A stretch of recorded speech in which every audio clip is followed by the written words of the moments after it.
90,6 FM Magetan. Radio FM Magetan, Family Radio, radio keluarga Anda. Sesaat lagi kita akan menyimak ngobrol bareng. Acara ini dipersembahkan oleh Radio Rasi FM, radio keluarga Anda.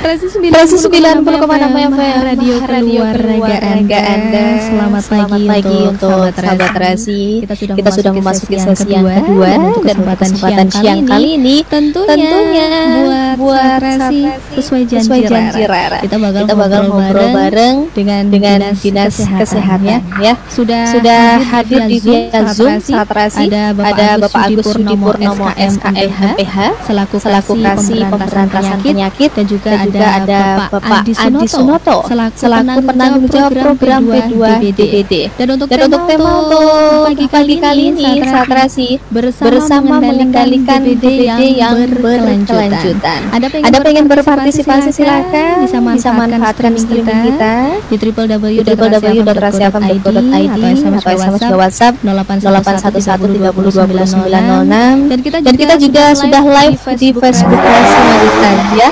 Kita sapa dulu. Selamat pagi Pak Adi dan juga Pak Agus. Selamat pagi. Assalamualaikum warahmatullahi wabarakatuh, Mbak Rara dan para pemirsa RCSN yang ada di sini, Mbak. Alhamdulillah. Semuanya kabarnya sehat, Pak? Alhamdulillah sehat. Segar ya. Habis diguyur hujan semalaman. Nah, Pak, kalau untuk pagi kali ini kita tentunya membahas bersama mengendalikan DBD yang berkelanjutan. Kita tahu kalau yang namanya demam berdarah ini merupakan infeksi yang disebabkan oleh virus dengue, di mana virus ini ditularkan melalui nyamuk Aedes aegypti ya Pak ya. Dan demam berdarah sendiri dapat membuat penderitanya mengalami nyeri hebat. Jadi seakan-akan tulangnya itu kayak patah gitu ya Pak. Dan pada sejumlah pasien demam berdarah dengue ini dapat menjadi penyakit yang sangat mengancam jiwa. Nah, Rara tidak mau menjelaskan panjang lebar, tentunya kita kasihkan ke ahlinya. Monggo silakan Pak Agus apa Pak Adi dulu, monggo silakan. Ya, silakan Pak Adi dulu untuk menjelaskan gejala klinis dan pemeriksaannya. Monggo Pak Adi. Baik, sahabat Rasi, di mana berada, kami dari jadi pencegahan dan pengendalian penyakit menular dan juga tim dari Forum Tinggi Kesehatan yang ada di Kabupaten Magetan. Iya. Yang pagi hari ini kita akan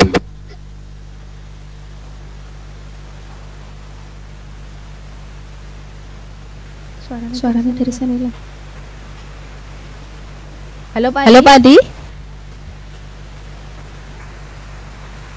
Suaranya ini Pak.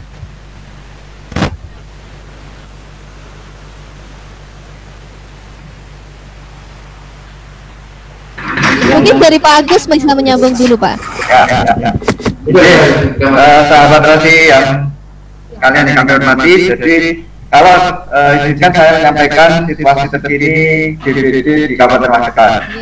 Secara umum sampai dengan minggu ke-45, Magetan pada peringkat 9 dari 38 kabupaten kota Provinsi Jawa Timur untuk jumlah kasus sakit DBD dari Januari sampai dengan awal November.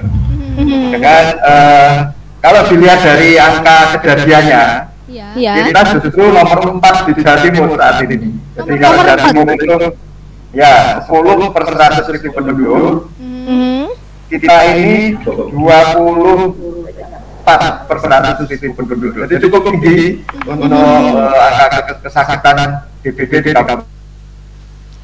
Jadi kalau dilihat dari angka kematiannya, jumlah kematian sampai saat ini kita 3. Kemudian angka CFR-nya, case fatality rate kita itu 2%. Itu artinya kita ada di kisaran di peringkat ke-12 dari 38 kota kabupaten kota di Jawa Timur. Ini tentu satu kondisi yang perlu terus kita jadikan evaluasi bagi kita mengapa Magetan kok masih sangat tinggi untuk penderita penyakit DBD maupun yang meninggal. Iya. Nah, kemudian kalau dilihat dari sebaran di kecamatan sampai dengan tahun 2020 itu yang paling banyak di wilayah Magetan, Brok, Kawedanan, Parang, dan Panean serta Sukomoro. Iya, betul. Dengan untuk tahun 2021 ini relatif tidak banyak berubah. Jadi di Kecamatan Magetan itu antara 16 sampai 34 penderita ya kalau kita lihat spotnya.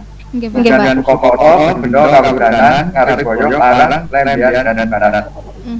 Secara konsisten kalau kita lihat daerah endemis kita itu meliputi, kalau ini berdasarkan puskesmas ya, wilayah puskesmas itu ada di wilayah Puskesmas Salirejo, Bendo, Parang, Kawedanan, Sukomoro, dan Kareboyo. Jadi ini daerah-daerah endemis yang paling banyak penyumbang kasus di Kabupaten Magetan dalam 5 tahun terakhir. Ini artinya kita ini memang daerah endemis DBD, sehingga perlu waspadaan. Makanya kami sampaikan kemarin bagaimana topik kita itu membicarakan pengendalian DBD ini secara berkelanjutan, tidak hanya mengatasi masalah pada satu waktu saja. Pola yang selama ini ada itu adalah ketika memasuki musim penghujan kita apa ya istilahnya kalau bahasa Jawa itu ya dan dapat. Iya betul. Kalau bahasa Indonesia apa itu? Biayaan Pak. Biayaan.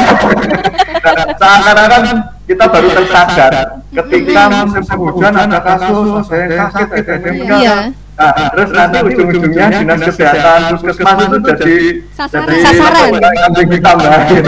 Bagaimana di sini pengendaliannya kok gini? Iya, padahal saudara, jadi kita ini seharusnya mulai sekarang dengan yang sudah dicanangkan oleh Bapak Bupati bagaimana kita Kabupaten Magetan ini masyarakatnya melek literasi. Nah, jadi kita menyambut apa yang disampaikan Bapak Bupati. Marilah masyarakat saya ajak di kesempatan ini untuk secara cerdas, secara bijak mempelajari, tidak hanya DBD sebenarnya, tapi banyak penyakit yang harus kita pelajari, termasuk COVID juga.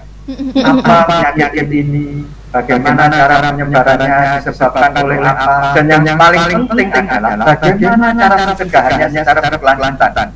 Kalau ini bisa kita lakukan, kita terapkan, maka permasalahan kesehatan di Kabupaten Magetan ini semuanya akan bisa diatasi dengan baik. Karena ujung tombaknya itu sebenarnya masyarakat.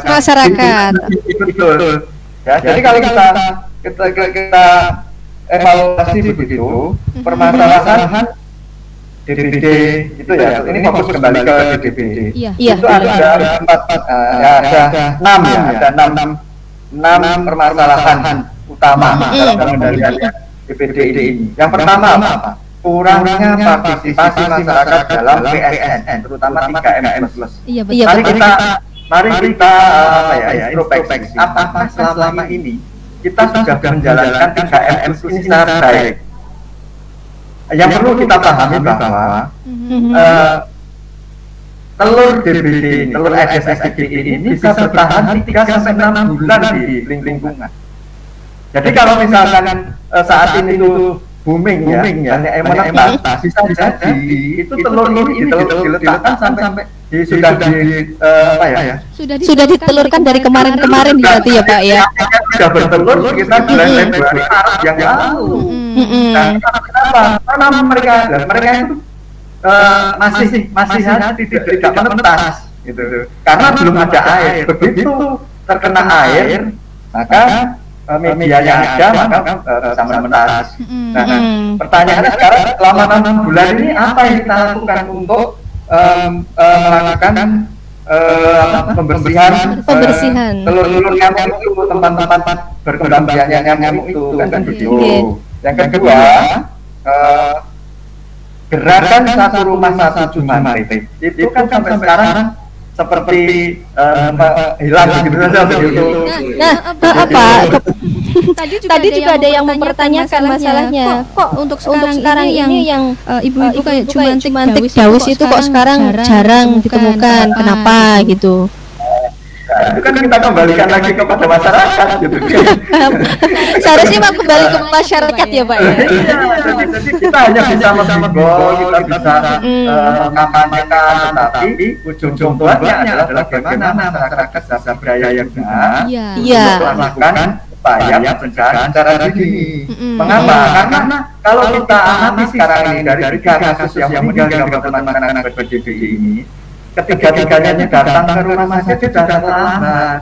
Dan itu sudah bukan DBD lagi, tapi sudah cenderung ke DSS, Diabetes Syndrome.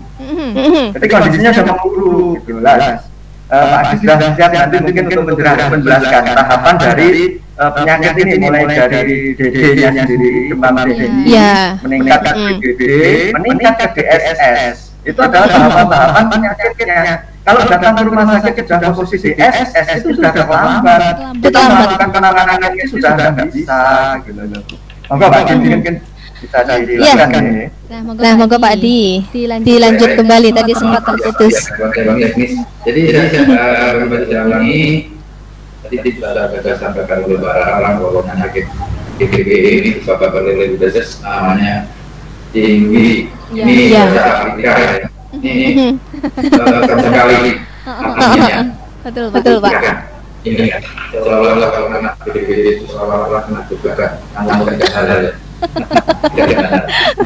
Betul ini hanya dibuat yang spesifik saja. Ya, untuk proyek lainnya beres maupun beres tidak bisa. Iya Pak. Dan masalah inkubasinya itu sudah sampai pada dasar ini. Nah ini yang sering terjadi, masyarakat belum tahu.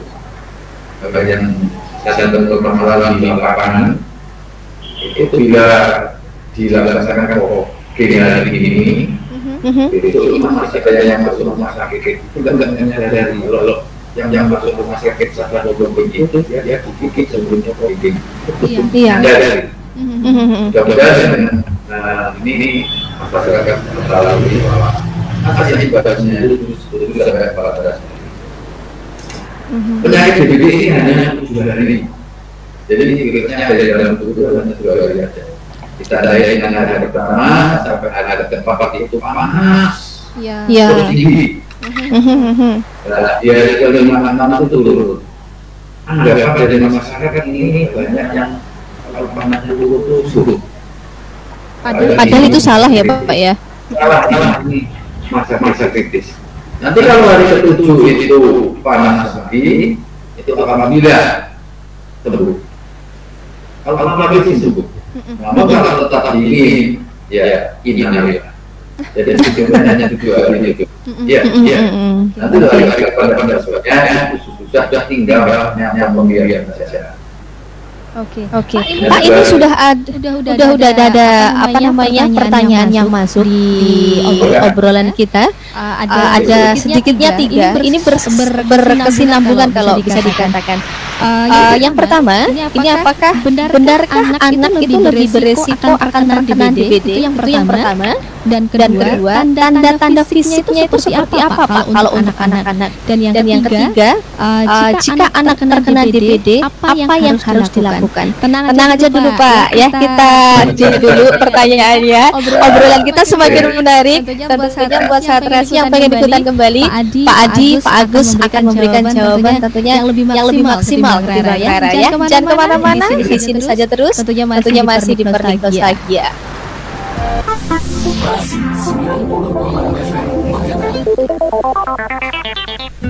Anda punya masalah kesehatan, sakit, dan keluhan-keluhan?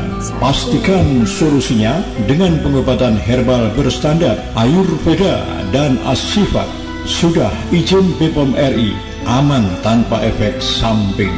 22 tahun berpengalaman di pengobatan herbal dari berbagai daerah, membantu menyembuhkan penyakit pencernaan, liver, rematik, ginjal, paru-paru, kanker, jantung, diabetes, dan penyakit lainnya tanpa operasi. Nama saya Bu Saian, alamat Desa Surodinawan, Kota Mojokerto. Saya sakit diabetes, lambung, gejala liver. Saya berobat ke Pak Yanto. Sekarang saya sudah sembuh total. Saya Yusrofin, alamat saya di Sandlopo, Ngetos, Nganjuk. Setahun yang lalu menderita sakit asma. Setelah diperiksa sama Pak Yanto, saya diberi obat dan sekarang saya sudah terbebas dari asma. Nama saya Buranti 6, alamat Sandungan Klangon, Saraga. Pak, ini ada pertanyaan lagi yang lucu Pak, kalau bisa dikatakan. Katanya beliau ini kader Jumantik, katanya. Nyamuk DB itu asalnya dari kiriman negara mana sih Mbak? Kok bisa ke Indonesia? Dan apa jenis nyamuk dalam sejarah agama? Kok bisa mematikan? Maksudnya kayak gitu. Katanya beliau ini kader Jumantik loh Pak. Senin dan Jumat jam setengah 3. Oke, langsung dijawab. Pak, berarti ada 4 pertanyaan ya Pak ya? Ya, nanti untuk gejala biar Pak Adi ya menjawab. Oh, berarti langsung ke Pak Adi Mawan ya? Setengah 3 Oh, sampai dengan jam 5 sore di Jalan Pahlawan 99 Gondang, Nganjuk. Tepatnya di depan kantor Kecamatan Gondang, Kabupaten Nganjuk. Kami juga membutuhkan agen untuk dididik menjadi praktisi kesehatan sehingga bisa praktek dan mendistribusikan obat herbal berstandar Ayurveda dan Asifat.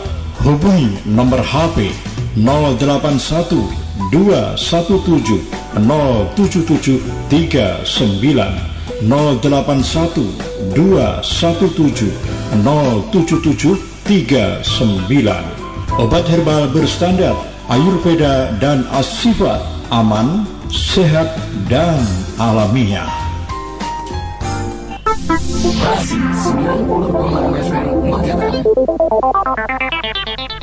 Sobat Resi, kesehatan yang baik itu bukanlah sesuatu yang kita beli, namun sesuatu yang dapat menjadi tabungan yang sangat berharga untuk kita. Iki Mas kopine, Mas Bejo. Piye Mas? Iso ngurusne KTP karo kartu identitas anakku ora Mas? Yo iso lah yu, nek ngongkon Mas Bejo ki mesti beres. Sesasingkas mesti dadi yu. Sing penting ojo lali sangune kanggo tuku bensin. Urung-urung kok wis bensin. Lah kok suwemen nganti sak wulan. Lah pengen cepet yo nganggo Pertamax to yu. Larang Siti. Oh, alah ngurus KTP cek percaya kok karo calo to yu. Lah piye Mas? Arep ngurus KTP bapake kerja, gek warung yo ora iso tak tinggal. Mangkane ojo percaya karo calo, percaya karo Pak Tua Andok Ketan. Piye to Kang? Arep ngurus KTP malah dikongkon dodol ketan. Dodol ketan piye to yu? Pak Tua Andok Ketan kuwi pelayanan administrasi kependudukan, tutul WhatsApp antar dokumen kependudukan ke kecamatan Dispenduk Capil Magetan. Ngurus KTP elektronik, ngurus kartu keluarga, ngurus kartu identitas anak, ngurus akte kematian, lan ngurus surat pindah dari dudul WA. Ora ribet, ora ngantri, ora ngendi-ngendi, cukup komah dudul HP. Menak toh? Mengurus dokumen kependudukan di Kabupaten Magetan kini semakin mudah. Dinas Kependudukan dan Pencatatan Sipil Kabupaten Magetan menghadirkan Pak Tua Andok Ketan, pelayanan administrasi kependudukan tutul WhatsApp antar dokumen kependudukan ke kecamatan. Bagi warga Magetan yang ingin mengurus pelayanan akte kematian, akte kelahiran, pelayanan KIA usia 0 sampai dengan 5 tahun, dan pelayanan KTP tidak perlu susah karena melalui Pak Tua Andok Ketan Anda cukup mengakses layanan kependudukan dari rumah saja dengan mengirimkan syarat kepengurusan melalui aplikasi WhatsApp. Apabila dokumen kependudukan sudah tercetak, petugas akan menghubungi Anda melalui WhatsApp. Pemohon bisa mengambil dokumen kependudukan di kantor kecamatan terdekat dengan membawa persyaratan sesuai dengan pengurusan administrasi kependudukan yang diajukan. Wah, berkat Pak Tua Andok Ketan ngurus dokumen kependudukan neng Magetan jadi gampang. Cukup tekan nang omah, nutul HP, langsung dadi. Ya iyalah Pak Tua Andok Ketan. Iklan layanan masyarakat ini dipersembahkan oleh Dinas Kependudukan dan Pencatatan Sipil Kabupaten Magetan. Sobat Terasi, sehat itu bukan suatu kemewahan, sehat itu murah, tetapi menjadi mahal ketika sehat telah berubah menjadi sakit. Pendengar keluarga sehat, L-Habsi Madu Hitam Pahit bagi Anda yang ingin tetap hidup sehat dan terhindar dari berbagai jenis penyakit, baik penyakit-penyakit ringan atau penyakit-penyakit berat, kini hadir L-Habsi Madu Hitam Pahit, merupakan madu yang dikombinasikan dengan 9 bahan herbal pilihan yang mempunyai khasiat yang sangat istimewa untuk membantu proses penyembuhan berbagai macam jenis penyakit, baik penyakit ringan maupun penyakit berat seperti asam urat, rematik, diabetes, hipertensi, atau tekanan darah tinggi. L-Habsi Madu Hitam Pahit bermanfaat untuk membantu penyembuhan penyakit sakit jantung, kolesterol, penyumbatan pembuluh darah. L-Habsi Madu Hitam Pahit juga bermanfaat untuk membantu penyembuhan penyakit liver atau sakit kuning, kebas-kebas, Bentar Pak, kesemutan. satu iklan lagi. L-Habsi Madu Hitam Pahit sangat bermanfaat untuk Iklannya juga DB kok Pak. penyakit mah, mengatasi masalah pencernaan, L-Habsi Madu Hitam Pahit Iklannya DB yang kemarin diajukan penyembuhan sama penyakit Mbak insomnia Ida ya kalau nggak atau salah ya. sakit ginjal, menambah nafsu makan. L-Habsi Madu Hitam Pahit sangat bermanfaat untuk memperbaiki vitalitas pria dan lain-lain akibat pola makan yang tidak seimbang. Konsumsi rutin L-Habsi Madu Hitam Pahit 1-2 sendok makan sehari 2 kali pagi dan sore hari. Madu Hitam Pahit bisa Anda dapatkan di Studio Rasi FM Magetan, Komplek MT Haryono 13 Magetan. Telepon 0351 896 138 atau datang ke toko Dunia Frozen, Jalan Manggis nomor 29 Magetan.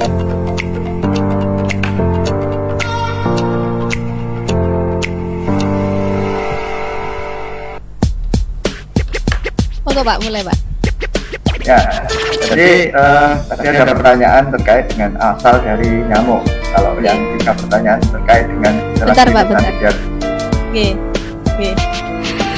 Resi 90,6 FM, radio keluarga Anda. Sahabat Resi menyambung ngobrol bareng kita bareng Dinas Kesehatan. Sudah ada Pak Agus dan juga Pak Adi, dan menyambung juga tentang pertanyaan-pertanyaan yang tadi sudah dikirim sama masyarakat mengenai dari benarkah anak lebih berisiko terkena DBD, terus tanda-tanda fisiknya apa, dan jika anak terkena DBD itu harus bagaimana. Tadi sudah disampaikan untuk Pak Adi ya, monggo Pak Adi.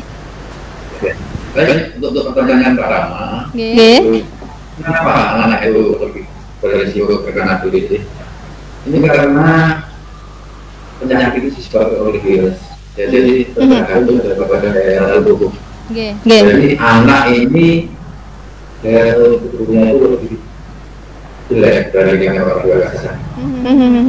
Itu ya. Yang kedua, tanda-tanda fisiknya yang panas mendadak lebih dari 3 derajat, terus kalau lemah dada tetu.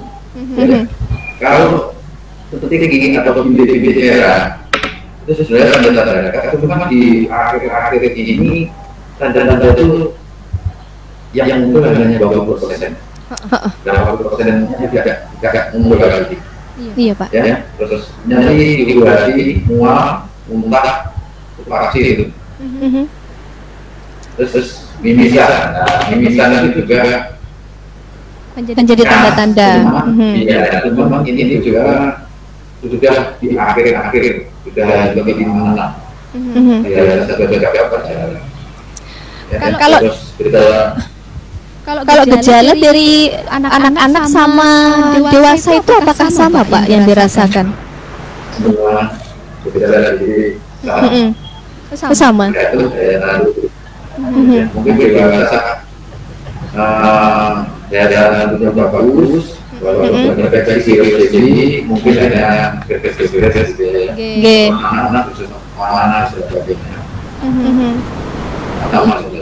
Ya, saya menambahkan Mbak Rara. Gimana Pak Agus? Ya, jadi kalau resikonya memang anak-anak lebih tinggi rasio terkena DBD-nya. nyamuk Aedes ini nyamuk kantoran gitu loh, Mbak. Oh, nyamuk kantor. Ya. Jadi dia bekerjanya itu di jam siang ya? Kerja, iya, siang sama level tingkat atas berarti. Ya, nyamuk kiai ya. Ada yang mengatakan juga biar. Jadi dia hidupnya di tempat sih ya. Ini yang saya sampaikan tadi. Kalau hanya diandalkan peran kita bisa menjangkau sana. Berapa orang yang berdiri pada wilayah luas. Nah, beberapa hasil penelitian tempat perindukan itu kadang-kadang di tempat tonggak-tonggak bambu yang ketika masyarakat memotong bambu itu ketika pada rosnya itu, nah itu seringkali juga hidup di sana. Kemudian tempat minum sarang burung, ya, kemungkinan di tempat-tempat yang bisa digunakan untuk tergenangnya air ketika turun hujan. Nah ini masyarakat harus selalu mewaspadai wilayah-wilayahnya, lingkungannya masing-masing untuk melihat mana yang kira-kira jadi tempat perindukan.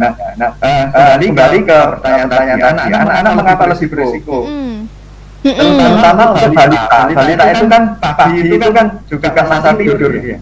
Ketika dia tidur nyamuknya aktif menggigit. Nah makanya kan anak-anak yang jadi sasaran, sedangkan orang-orang dewasa bekerja tidak berada di lingkungan rumah. Makanya anak lebih berisiko tertular DBD ini gitu ya. Kemudian asal tadi mungkin pertanyaannya asal dari mana kamu ini? Banyak penyakit berasal dari Afrika. Banyak Afrika. Oke. Nah, bagaimana bisa sampai ke seluruh dunia? Indonesia. Karena tidak hanya di Indonesia tapi di seluruh dunia. Karena memang mobilitas penduduk itu semakin lama semakin bagus, ya, moda transportasinya semakin canggih, itu kan mudah. Kemudian dia awalnya juga berasal dari daerah tropis. Nah, di Indonesia ini kan termasuk wilayah tropis, makanya dia mudah sekali berkembang biak. Jadi awalnya dari itu kemudian menyebar di seluruh dunia. Nah, kembali ke tadi permasalahan di dalam upaya penanggulangan DBD agar itu kita bisa mengetahui untuk melakukan pencegahan yang terbaik. Selain kurangnya partisipasi di masyarakat di dalam penerapan PSN, deteksi dini kasusnya itu belum maksimal. Itulah tadi mengapa muncul pertanyaan apa sih gejala-gejalanya. Itu masyarakat harus tahu. Di Google saya rasa masyarakat sudah banyak ya semua. Nah sekarang bagaimana itu bisa kita terapkan untuk mendeteksi apabila terkena pada anggota keluarga kita begitu, sehingga kita bisa melakukan upaya lebih dini periksa ke layanan kesehatan. Yang paling mudah itu setidaknya 3 hari berturut-turut panasnya tidak kurang dari 37 derajat.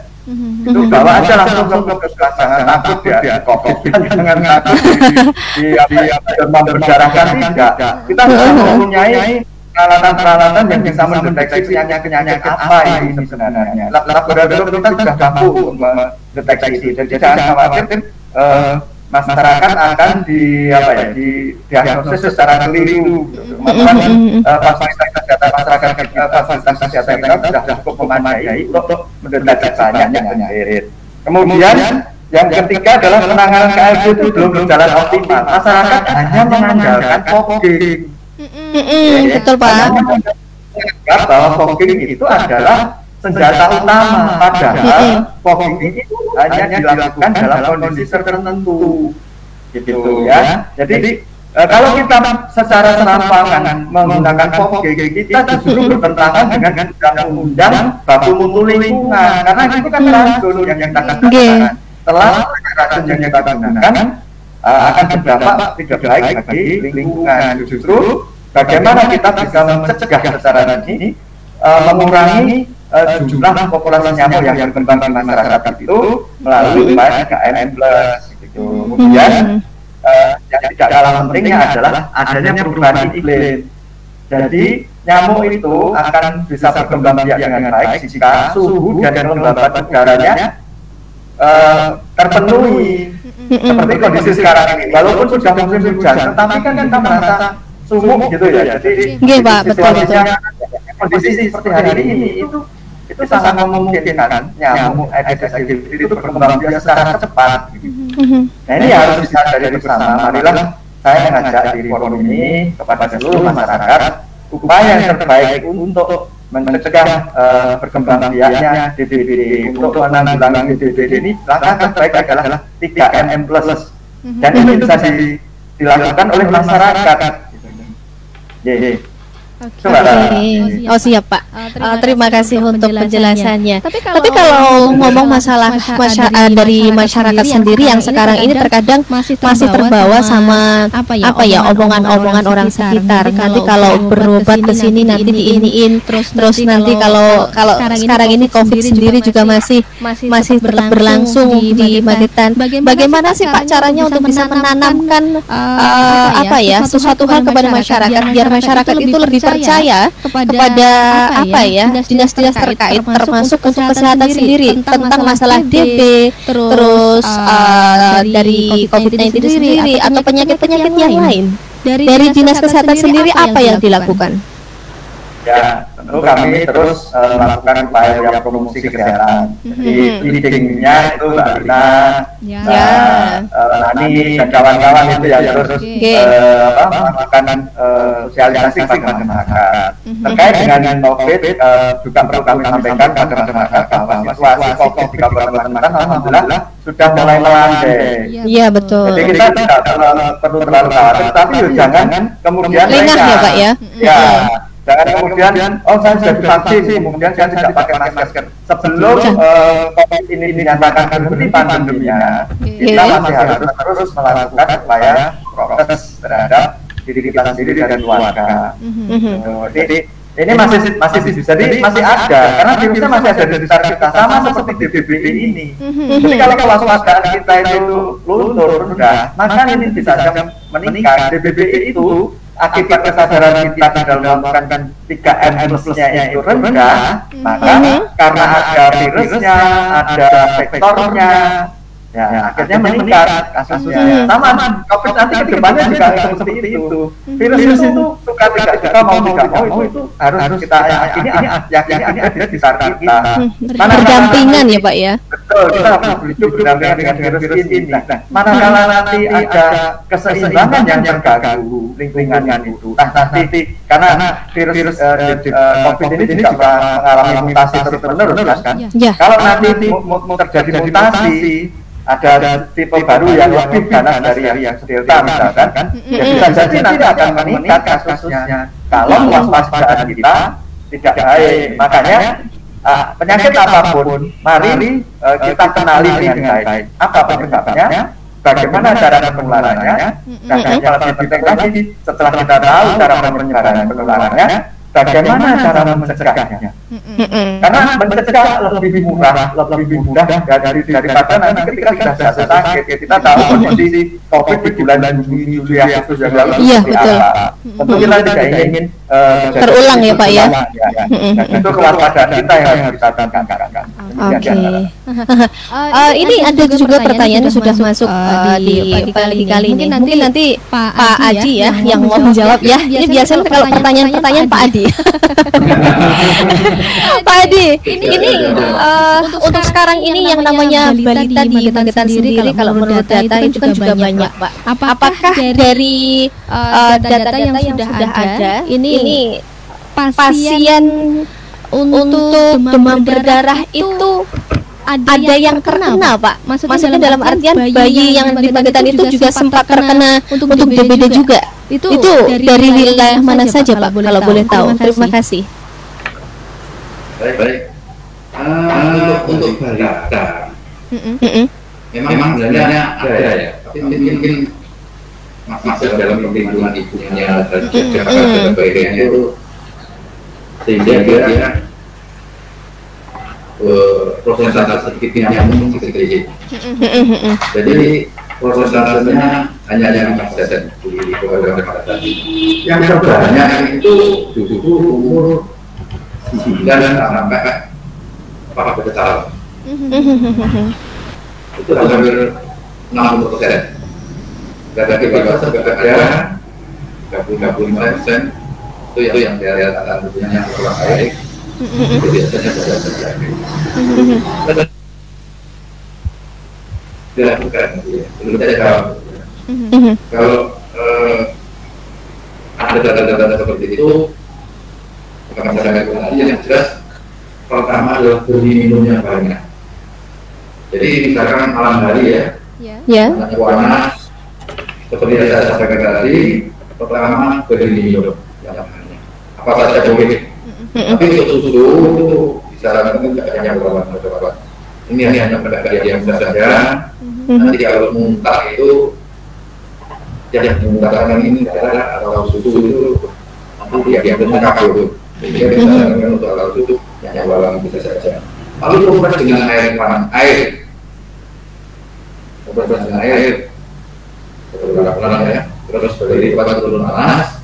Lalu TTE jadinya, dirasakan ke vaskes atau dokter terdekat. Oke, siap. Mungkin nanti ini juga masih ada pertanyaan. Ini dari luar daerah, Pak. Namanya Bapak Hambali dari seputaran Lamongan sana sudah ikutan partisipasi di Facebook Rasi Magetan. Nah, DBD ini disebabkan virus yang ditularkan melalui nyamuk dan masyarakat sudah berusaha untuk membasminya. Sejauh mana negara kita mengembangkan obat-obatan untuk menangani virus ini? Terima kasih. Mungkin Pak Agus tadi yang mau jawab. Pak Agus, semoga. Ya, jadi kemarin kebetulan minggu kemarin itu kami rapat di Dinas Kesehatan Provinsi bersama dengan kementerian juga. Jadi negara juga sudah berupaya maksimal, Mbak Rara, untuk tidak hanya negara itu sebenarnya, seluruh dunia itu berusaha untuk menemukan obat, vaksin, dan upaya-upaya pencegahan yang lain, untuk upaya pengendalian yang lain. Terkait dengan vaksin, itu sudah ditemukan juga vaksin DBD ini, ya. Tetapi kembali lagi, nanti kalau itu misalkan bisa diproduksi massal, berkaca pada pengalaman vaksinasi COVID-19 ini, pro kontra di masyarakat juga luar biasa. Pasti. Ya, kan? Kalau obat sejauh ini yang namanya virus itu belum ada satupun obat yang cukup efektif untuk membunuh virusnya, karena bisa jadi sekarang bisa terkendali, tapi karena ada mutasi kemudian bisa jadi nanti obatnya tidak ampuh atau tidak resisten juga. Sebenarnya di Jogja itu sudah dikembangkan nyamuk berwolbachia, jadi musuh alami. Jadi silahkan nanti sahabat Rasi FM dimanapun yang berada bisa lihat di YouTube ya, sudah ada bagaimana nyamuk berwolbachia ini. Prinsipnya dikembangkan satu nyamuk yang di dalamnya berisi nyamuk berwolbachia. Nyamuk ada bakteri wolbachianya. Nyamuk yang seperti itu ciri-cirinya seperti apa, Pak? Panjang atau kayak yang nyamuk katanya belang-belang putih yang gitu atau yang kayak gimana? Halo Pak Adi. Halo. Nah, sahabat Rasi, tentunya untuk pagi kali ini perjalanan kita masih panjang ya. Sedikit ada jaringan terputus sama Pak Agus. Mungkin Pak Adi bisa menambahkan dari yang tadi diomongkan sama Pak Agus. Monggo silakan. Halo. Ya udah, buat saat Rasi jangan mana-mana dulu, tetap semangat Mas tentunya di ngobrol bareng untuk pagi kali ini bareng Dinas Kesehatan.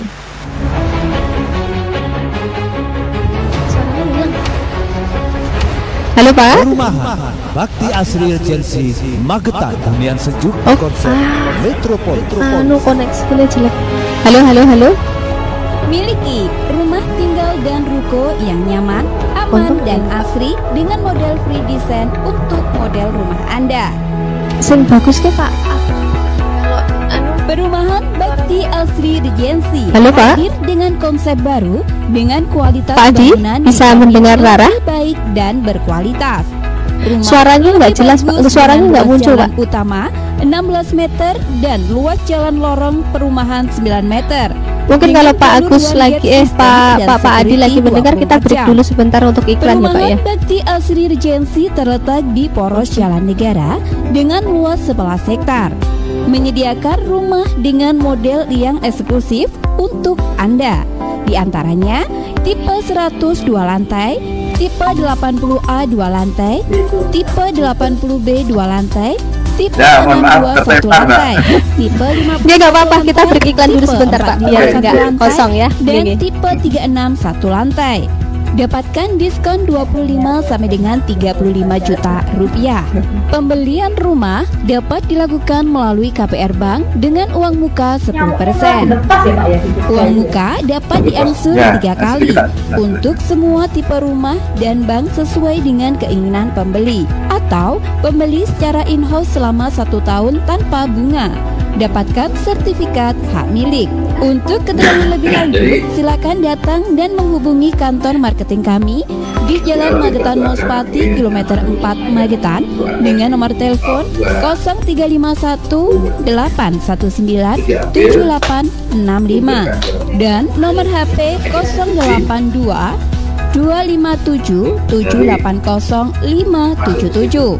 Atau Anda dapat menghubungi Saudari Yuliana di nomor telepon 085 230 451 663. Bakti Asri Regency, hunian sejuk berkonsep Metropoli. Sobat Rasi, kalau bicara masalah harta sejati itu adalah kesehatan, bukan emas dan juga bukan perak. Jadi lebih dijaga kesehatannya, apalagi untuk musim sekarang ini adalah musim DBD. Pak kayak kok wis wayah garap sawah, kayak durung mengko ragat anak sekolah. Piye ku solusine Pak? Yo comek piye-piye to Bu. Kementerian sudah menyambut Nyatane sampai saiki yo durung ono solusine. Sudah. Wis gak usah bingung. Urusan dana percayakan saja pada KSP Pangestu. Loh, lah kok podo karo sing tak pikir Pak Lah iya, nang KSP Pangestu kuwi proses pengajuan pinjaman cepat tanpa survei, bunga ringan, uga jenis pinjamannya akeh, ono bulanan, musiman, lan liya-liyane. Bermula dari sebuah keinginan menjadi kesejahteraan, KSP Pangestu hadir membantu Anda dengan memberikan bantuan pinjaman dengan jaminan BPKB dengan proses cepat, tanpa survei, langsung cair, bunga ringan, BPKB dijamin aman, serta pinjaman lunas BPKB langsung dikembalikan. Syarat pengajuan pinjaman: menyerahkan BPKB asli, SNK, KTP dan kartu keluarga, serta cek fisik kendaraan. Tunggu apa lagi? Segera hubungi KSP Pangestu, Cabang Magetan, Jalan Kalpataru 34 Tawangano Magetan, atau Barat Toko Roti Devira. Telepon 0351 897 766. KSP Pangestu, pilihan tepat Anda. Monggo Pak, kita mulai. Sudah siap? Ya. Rasi 90,6 FM, radio keluarga Anda. Sahabat Rasi, kita tadi asik banget ngobrolin masalah nyamuk ya. Katanya kalau menurut Pak Agus tadi bilang kalau yang namanya nyamuk berdarah itu nyamuk yai yang kerjanya itu kerja kantoran, bukan seperti nyamuk biasa. Masalahnya kalau jam-jam segini nyamuk ini sedang beroperasi, sahabat Rasi. Jadi hati-hati ya, jangan sampai digigit nyamuk, mendingan dikitra raja. Ya udah, Pak, tadi kita sedikit membahas tentang nyamuk yang namanya berkiah ya Pak ya, yang tadi sudah sedikit dijelaskan sama Pak Agus. Tadi Rara tanya nyamuknya itu seperti apa? Apakah juga bakalan sama menimbulkan penyakit seperti nyamuk Aedes aegypti atau kayak semacam nyamuk yang lainnya seperti itu? Monggo silakan. Ya, mohon maaf tadi terputus sinyalnya Pak. Bentar. Ya, saya jelaskan. Jadi di Jogja itu sedang dikembangkan nyamuk berwolbachia. Apa itu wolbachia? Wolbachia itu adalah salah satu jenis bakteri yang sebenarnya banyak terdapat di lingkungan. Ada di lalat buah, di capung, kupu-kupu gitu. Nah, itu kemudian mengapa mereka diambil? Karena dari hasil penelitian orang Australia, saya lupa profesor saya itu ternyata ketika dia ada di tubuh nyamuk, maka itu tidak aktif. Jadi blok aktivasinya diblok sehingga tidak bisa menularkan dengue. Nyamuk apa yang digunakan? Sama nyamuk Aedes aegypti dan Aedes albopictus. Nah caranya nyamuk telur nyamuk Aedes aegypti itu disuntik dengan bakteri Wolbachia. Jika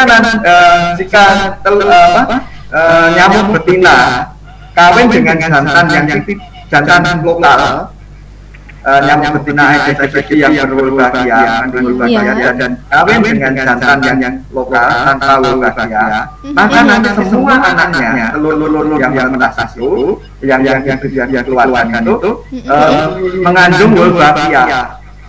Nah, kemudian kalau pejantannya yang mengandung wolbachia kawin dengan nyamuk Aedes aegypti yang tidak mengandung wolbachia, maka dia telurnya tidak bisa menetas. Jika dua-duanya berwolbachia, baik jantan maupun betina Aedes aegypti yang berwolbachia, maka semua keturunannya akan mengandung wolbachia. Nah, di Jogja itu sudah penelitian sudah berlangsung cukup lama, dari tahun 2011 sampai dengan 2020 kemarin. Alhamdulillah hasilnya setelah diteliti itu bisa menurunkan setidaknya 70% kasus demam berdarah di Yogyakarta, dan 80% orang yang dirawat di rumah sakit karena demam berdarah. Ini artinya nah ini sedang diinisiasi untuk dikembangkan di seluruh wilayah Indonesia, tetapi tidak serta-merta bisa segera semuanya serentak bisa dilakukan. Karena apa? Ada undang-undang baku mutu lingkungan yang justru ketika kita akan kembangbiakkan nyamuk Aedes ini itu tidak diperkenankan. Nah ini makanya pemerintah pusat juga sudah berupaya untuk melakukan perubahan undang-undangnya agar bisa menerapkan pengendalian nyamuk DBD ini dengan teknologi berwolbachia ini. Jadi kalau nyamuknya sama, Mbak. Jadi nyamuknya nyamuk Aedes aegypti itu karena nyamuk Aedes aegypti ini makanya dia bisa kawin dengan Aedes aegypti lokal. Gitu. Tapi kita jangan terus berharap dulu itu, karena ini masih dalam tahap pengembangan. Pemerintah sudah berupaya untuk melakukan terobosan inovasi. Di sisi yang lain, sekali lagi kami mohon masyarakat harus tetap melakukan 3M+ dengan baik. Iya. Soalnya kalau nunggu yang namanya nyamuk tadi kawin sama yang nyamuk biasa banyak keburu banyak korban berjatuhan lagi ya Pak ya. Karena itu kan masih memerlukan waktu kan. Pak Gini kalau iya benar banget. Menit saja dan ini sudah ada dari ibu-ibu nih Pak. Pertanyaan beliau di sini dari ibu-ibu nih Pak, katanya beliau di sini menyusui DBD itu bisa apakah ibu menyusui yang terkena DBD itu bisa menularkan penyakit DBD yang dia derita kepada bayinya? Silakan. Jadi penularan DBD itu nanti mungkin pasti bisa menambahkan ya. Jadi penularan DBD itu yang dari nyamuknya itu, karena nyamuknya itu dari nyamuk ya mengikut orang yang sakit DBD atau di dalam tubuhnya ada virus, mungkin masa inkubasi, entah itu orangnya bergejala atau tidak, digigit nyamuk Aedes aegypti atau kebun-kebun itu. Nah, kemudian orang nyamuknya itu menggigit lagi orang yang sehat, entah itu bayi, entah ibunya ya. Kemudian barulah masuk virusnya itu. Tidak bisa transvarial dari ibu ke anak, berbeda dengan penyakit yang lain. Karena sekali lagi mari kita membaca ya, jadi nanti masyarakat lebih membaca lagi lebih tentang penyakit yang ada, bagaimana diare itu penularannya, bagaimana hepatitis itu cara penularannya. Mungkin bisa ada yang melakukan ini.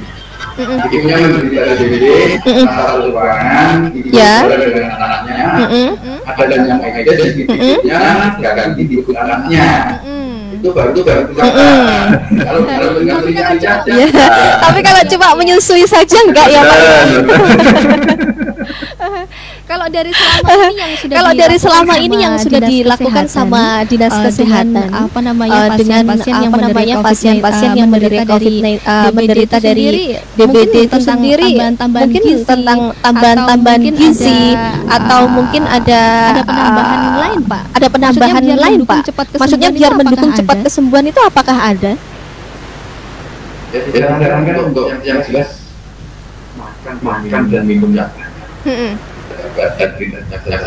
apa saja. Iya. Apa saja boleh. Iya.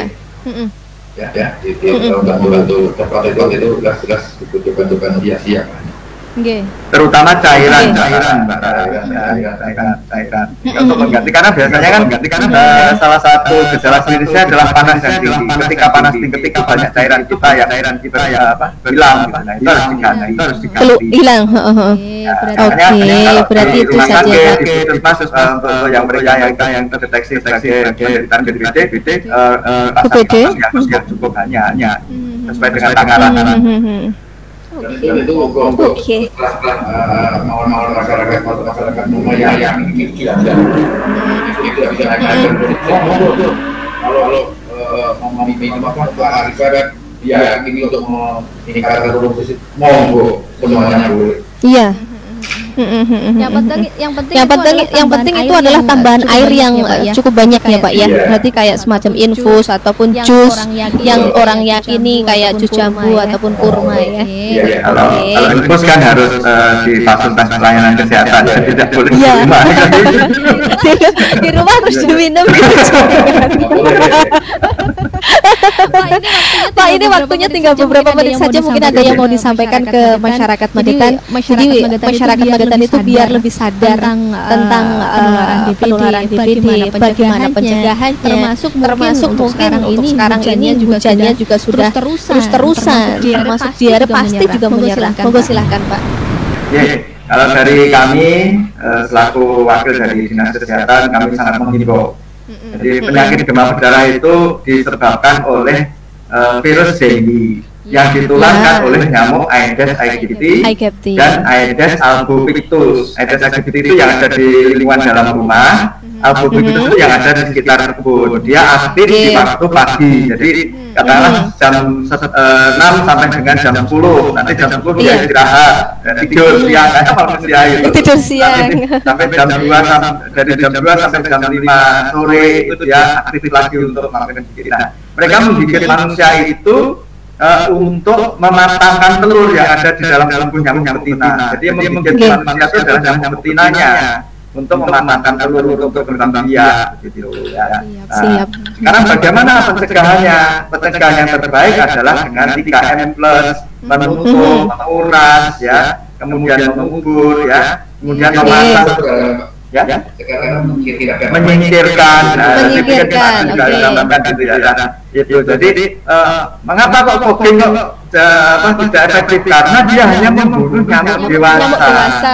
Dan itu pun pelaksanaannya untuk fogging ini harus dilakukan penyelidikan epidemiologi dulu. Kalau ada laporan penderita misalnya di satu wilayah, nanti petugas DBD maupun surveillance Puskesmas akan turun untuk melakukan penyelidikan epidemiologi. Karena di situ ada nyamuknya, ada vektornya. Beberapa yang kita temukan ternyata di banyak wilayah itu masyarakat masih menggunakan gentong dari tanah. Iya. Untuk penampungan air, tidak ditutup ganda. Nah, itu adalah satu tempat yang paling efektif karena dia gelap, lembab, ya, kemudian tidak jarang dikuras begitu. Nah, ini itu adalah tempat terbaik untuk berkembang biak nyamuk Aedes aegypti ini. Nah, untuk itu sekali lagi kami mohon janganlah fogging ini terus-menerus kita jadikan satu senjata untuk melakukan pengendalian DBD, tetapi mari kita senantiasa meningkatkan kewaspadaan dengan melakukan 3M+. Ya, siap. Tadi. Jadi kebersihan lingkungan kita itu yang paling utama. Jangan sampai ada genangan air di lingkungan kita. Mari kita harus tahu mana tempat di sekitar rumah kita itu yang sering digenangi dan air. Silakan Pak Adi, mungkin ada yang tambahkan. Moga Pak Adi, mungkin ada yang mau ditambahkan. Yang paling bagus yang wajib orang ini adalah centeknya. Centeknya, oke. Nyamuknya kata biarkan Kalau memang kuliah waktunya mati dirinya, namun sebelum mati dia sudah meninggalkan minimal 200 detik per. Jadi kita perhatikan konfliknya ya. Jadi saya nambah sedikit, mungkin yang paling agak titik itu adalah digasikan. Di tempat tampungan air. Saya sering ketemu dengan bapak-bapak itu saya bawa untuk meninggalkan warganya pada untuk memilihkan lalu dikasihkan ke masyarakat. Dan itu kan pasti ada proses dari ibu itu hanya mis itu yang kasih ikan jangan yang biasa. Ikan lele gitu. Malah digoreng ya Pak. Enggak jauh goreng. Iya. Dikasihkan yang sebesar centian ya Pak ya. Ya. Itu sewaktu-waktu kalau ada yang atas menjadi titik pasti dimakan. Ini kayaknya di Kecamatan Karangrejo itu sudah ada gerakan ikanisasi. Ikanisasi. Ya, rumahnya itu dikasih ikan ya Pak. Karena nanti waktu adanya yang telur mampir gitu ya. Ya, langsung diganti. Oke, siap. Tapi sekali lagi itu kan tampungan air yang mungkin masyarakat kesulitan ketika di wilayah lain yang sulit air ya, sehingga mereka kalau misalkan mau menguras berpikir ulang begitu. Nah, jangan dilupakan juga tadi tempat di lingkungan di luar tampungan air itu yang memang tempat tampungan air temporer gitu ya. Kalau musim hujan mungkin ada kaleng-kaleng bekas, kemudian ban-ban bekas ya, kemudian bambu-bambu yang terbuka, kemudian ada air hujan, dan itu juga harus diwaspadai dan harus selalu dibersihkan gitu ya. Liar, sekarang ini kalau musim hujan ini kan cukup lebat ya, itu kan nyamuk jantannya itu mereka makannya itu dari tanaman-tanaman itu. Wilayah itu harus dibersihkan sehingga perkembangannya bisa dilihat. Oke Pak, siap. Terima kasih untuk Pak Agus dan juga Pak Adi sudah memberikan apa ya, dan juga wawasan yang sangat luar biasa kepada masyarakat Magetan dan sekitarnya. Moga-moga dari Dinas Kesehatan sendiri nanti terus berhasil ya memberikan apa ya sesuatu hal kepada masyarakat, entah mulai dari DBD, terus COVID-19 ataupun diare ya. Terima kasih Pak Agus dan Pak Adi. Insya Allah ketemu lain waktu dan kesempatan. Selalu di masyarakat Magetan, semoga sehat selalu. Amin ya rabbal alamin. Rara, Pak Adi dan juga Pak Agus pamit undur diri. Terima kasih semuanya sudah merapat dan insya Allah kita ketemu di lain waktu. Rara pamit selamat. Siang. Wassalamualaikum warahmatullahi wabarakatuh. Waalaikumsalam warahmatullahi wabarakatuh. Makasih ya Pak. Makasih Mbak Rara. Oke, sami-sami sukses. Kapan-kapan mainnya ke sini saja Pak biar enak.